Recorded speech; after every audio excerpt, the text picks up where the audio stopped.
A campaign of shock and awe has begun.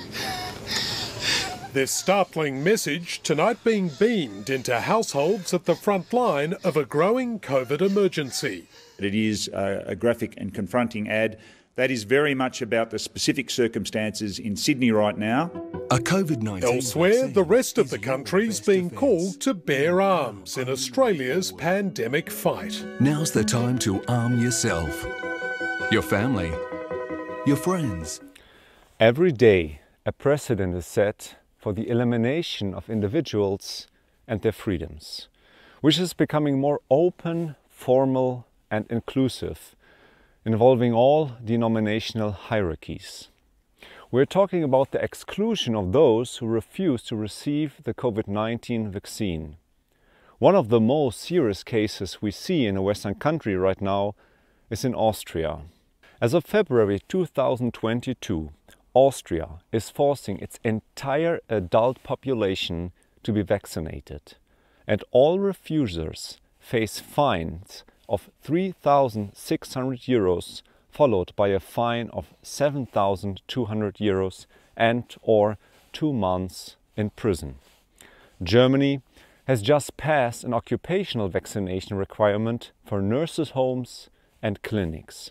How long will it be before it will affect the entire German population? Because according to our new Secretary of Health, Karl Lauterbach, fines for the unvaccinated are already unavoidable. By 2022, the Great Reset will begin. Some speak of a purge. Freedom-loving people will go to jail for state and church-sponsored vaccination commitments. This is wrong in many ways. Regardless of where you stand on vaccines, we all need to speak out against this oppressive vaccine compulsion that will put people in jail and destroy families.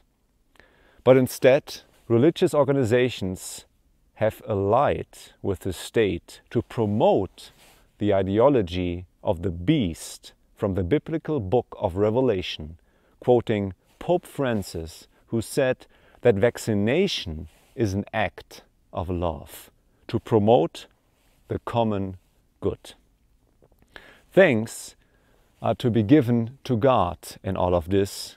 He is said to have been the one who gave us these vaccinations. And who can still oppose such a conviction if God leads us here apparently by pressure, force, illogic, fear, agitation and so on? Then I tell you, I personally ask myself which God I have served the last few years. Doesn't 2 Timothy 1 verse 7 say, "For God has not given us the spirit of fear, but of power and of love and of a sound mind"? If this is not a forerunner of the mark of the beast, where church and state work together to violate freedom of conscience, then please tell me what it is supposed to be. For true Christian love and morality are dedicated to the protection of human life and freedom. Real human beings are denigrated and punished by these forced vaccinations. This is a violation of humanity and basic human rights. Religions claim to preach love, but their vision of love is one that, as a part of the Great Reset, welcomes oppression and persecution. It is amazing how the modern church has become so blind as to trade the biblical love of God for something that justifies its members being sentenced to fines and imprisonment without saying anything. Many believers join the common opinion that there's just no other way and that these punishments are necessary even if it affects their own brothers and sisters in faith. Masks and social distance were the first steps, followed by COVID-19 vaccinations and passports. Now, anyone who does not get vaccinated is to be fined and imprisoned. Where will the road to tyranny and totalitarianism lead if churches do not speak out against these abuses now? Will unvaccinated parents lose custody of their children as a result, or lose their homes as the new Austrian laws already give the possibility to? Does anyone still dare to claim that this madness will come to an end? We are already seeing that for the good of all unvaccinated people are being labeled as lepers. They are shunned as if carrying potential death and are deported to concentration camps, as we have seen in Australia. Australia. Until recently, that country was most famous for its sunshine and relaxed attitude. Well, since the COVID pandemic hit, we've all got to know another side of Australia, with some of the longest and most stringent lockdowns and travel restrictions in the world. It's become a case study of what happens when a government will do anything to keep COVID numbers low. Their latest policy is to build special camps, COVID internment camps, to which infected and suspected infected people are moved. The biggest of these camps is called Howard Springs. It houses up to 2,000 inmates, surrounded by tall fences and carefully policed against attempts to escape. It's been described as the gold standard of such camps and is being replicated across Australia. Joining us today on the line from Darwin in the Northern Territories is Hayley Hodgson. She has just returned from a 14-day, let's say, stay at Howard Springs. So Howard Springs is the biggest COVID camp in Australia, isn't it? It's a Correct, huge yes. network of cabins that is built to house potentially infected people. Yeah, so they are literally bringing in now hundreds of people that are of close contact or that have COVID. So it doesn't even matter if you test negative on your first test, your second or your third. They need to, because you're a close contact, you have to stay in there for 14 days, no matter what. So these two policemen, what is the choice they give you exactly? It's come with us in this van, or Yep. you get a $5,000 fine. Yeah, and I later on I was negative. The whole time I was there, I was negative. And I said, once these go negative, am I allowed to leave? And she said, no, you're here for the 14 days. We can, but we're only allowed to stay in our designated areas, which is nothing, maybe 2 meters. We have a deck that we're allowed to go out and maybe get a little bit of sunlight, but that is it. If you get caught off your decking without a mask on or anything, you get a $5,000 fine. Where it makes no sense or it doesn't seem right to you, that is the line, and that's what the law is there, and that's how it goes, yeah? So during that whole time, how many times were you tested, and did you ever test positive? Never tested positive at all, and I was tested 3 times. So at the moment, you haven't had COVID. Never had COVID, and I was of close contact to someone, never got it, and I was treated literally like a criminal. What's happened to you since you came out? I no longer have a job as I was casual at where I was working, so I am now unemployed. There's been a lot of press in Australian media about how these camps are really luxurious and it's like having a holiday. Did it feel like a holiday for you? No way. You are literally trapped in a box on your decking with fences all around you, cameras everywhere. Like it's just astounding. Like you're literally treated like a prisoner in there. What is happening, do you think, to Australia and to your country? Well, it's so hard. It's like people aren't, we just abide by the rules and we're just going with the flow, but this flow doesn't seem to be getting any better. Like, we have hardly any numbers and they're doing this to us still.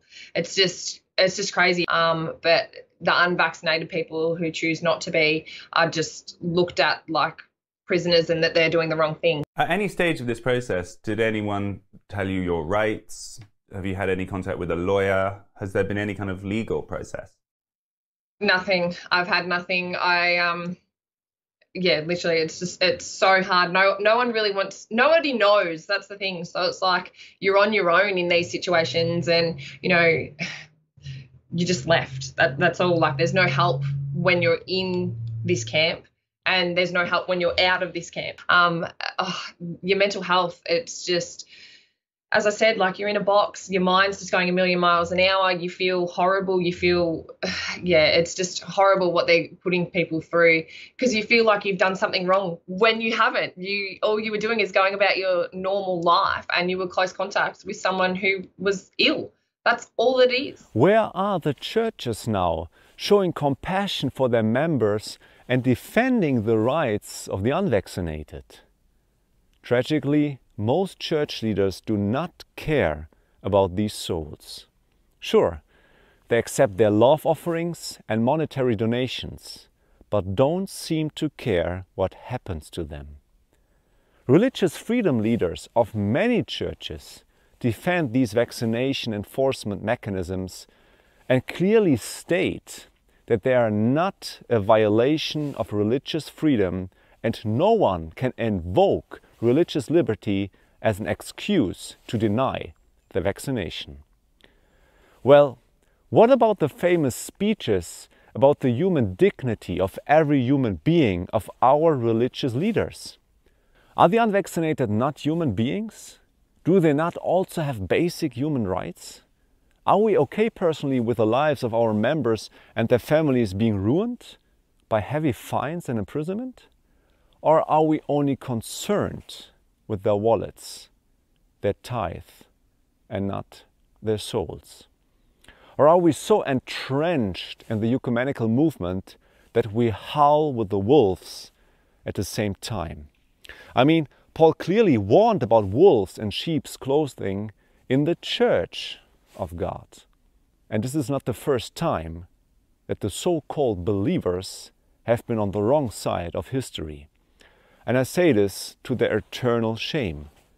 Most Christians have largely ignored the evils of slavery. And the majority of Christians in Germany and Europe have been silent on the atrocities of the Nazis. The Third Reich showed us how, through propaganda by church and state, people can be made synchronized emotionally. Sadly, most Christians today, including some of my own brothers and sisters in the faith, turn a blind eye to the deliberate, wholesale persecution of the unvaccinated. And don't they today put the anti-Semitism card in the shoes of those who don't know any other way to defend themselves and protest peacefully?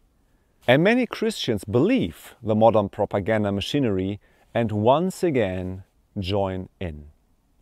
Then, as today, one simply continues. Then, as now, one could have known it long ago. Not only the Catholic Church, but also the Protestant Church collaborated with the Nazis.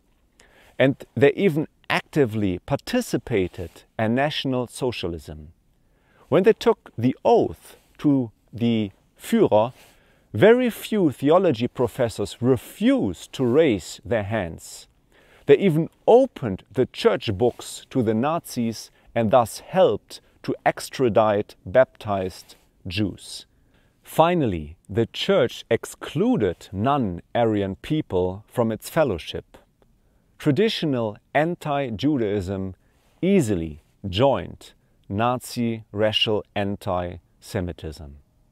And when the Nazis began to remove people from their society, the German people became complicit by their silence. This was especially true of church leaders. One of them was Pastor Martin Niemöller. He is the author of the poem First They Came, which illustrates the silence and cowardice of the German people, including his own. Here is Martin Niemöller's own confession. First, they came for the communists, and I didn't fight back because I wasn't a communist. Then they came for the Jews, and I didn't resist because I was not a Jew. Then they came for the trade unionists, and I didn't say anything because I wasn't a trade unionist. Then they came for the Catholics, and I didn't say anything because I was a Protestant. Then they came for me, and at that point there was no one left to speak up. There's nothing new under the sun. History teaches us that this comparison is not too sharp because we see more and more what kind of spirit is revealed in society.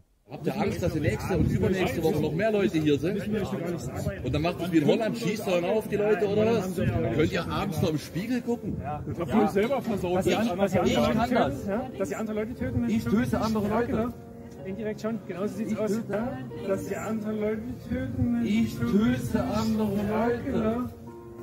Indirekt schon, genauso sieht es aus. Ich töte andere Leute. Genauso ist es. Sie sind indirekter Mörder, weil sie hier andere Leute anstecken, wissentlich. Sie sind indirekter Mörder, weil sie hier andere Leute anstecken, wissentlich.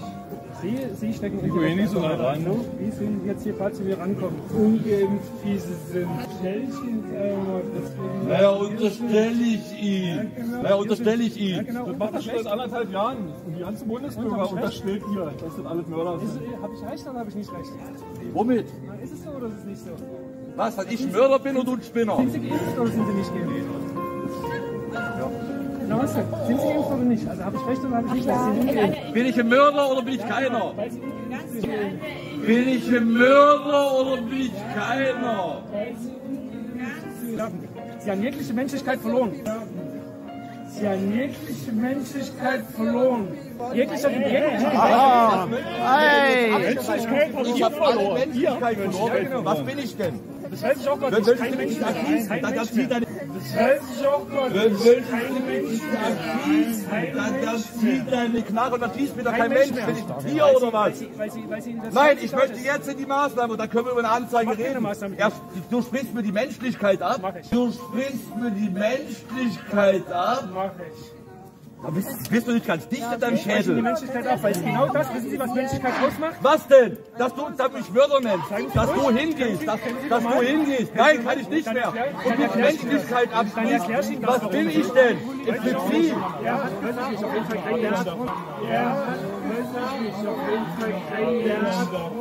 If we remain neutral while unvaccinated men, women and children are harassed and their lives and property are threatened, we are part of the problem.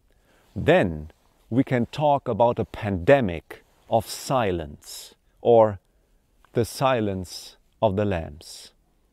Isaiah chapter 59 verse 3 says, "For your hands are defiled with blood, and your fingers with iniquity. Your lips have spoken lies. Your tongue hath muttered perverseness." Our brothers and sisters in the faith are under attack, and the rest of the body of Christ has a responsibility to stand up for them and support them. If we do not, we will soon find ourselves among the persecuted. It's only a matter of time. But unfortunately, I believe personally that our religious leaders will ignore this particular problem until it creeps up and catches themselves from behind. If they don't speak up now, it's only a matter of time before the lions come for you. His watchmen are blind. They are all ignorant. They are all dumb dogs. They cannot bark, sleeping, lying down, loving to slumber. We are complicit in the current crisis if we remain silent when unvaccinated men, women and children are harassed and their lives and property are at risk. Our Christian brothers and sisters are being persecuted, and the rest of the church has the responsibility to stand up for them and support them. Again, if we don't, we will be among the persecuted very soon. It is only a matter of time before that happens. Because if the wolf comes, the danger is imminent, and the wolf manages to separate the sheep, the wolf will succeed. But if the sheep do not allow themselves to be distracted, press together, knowing that they serve an almighty shepherd whom they can trust, the wolf will seek its own and take flight. God, beloved, calls every Christian, indeed every Seventh-day Adventist, whether in a leadership position or as a regular church member, to the responsibility of breaking the silence of the lambs. And if you want to learn now more about the great conflict between good and evil, where this spirit is heading, get a copy of the eye-opening book, The Great Controversy, and find answers, hope, and the solution, namely the way and the truth and the life, the biblical Jesus. May God bless you. Maranatha.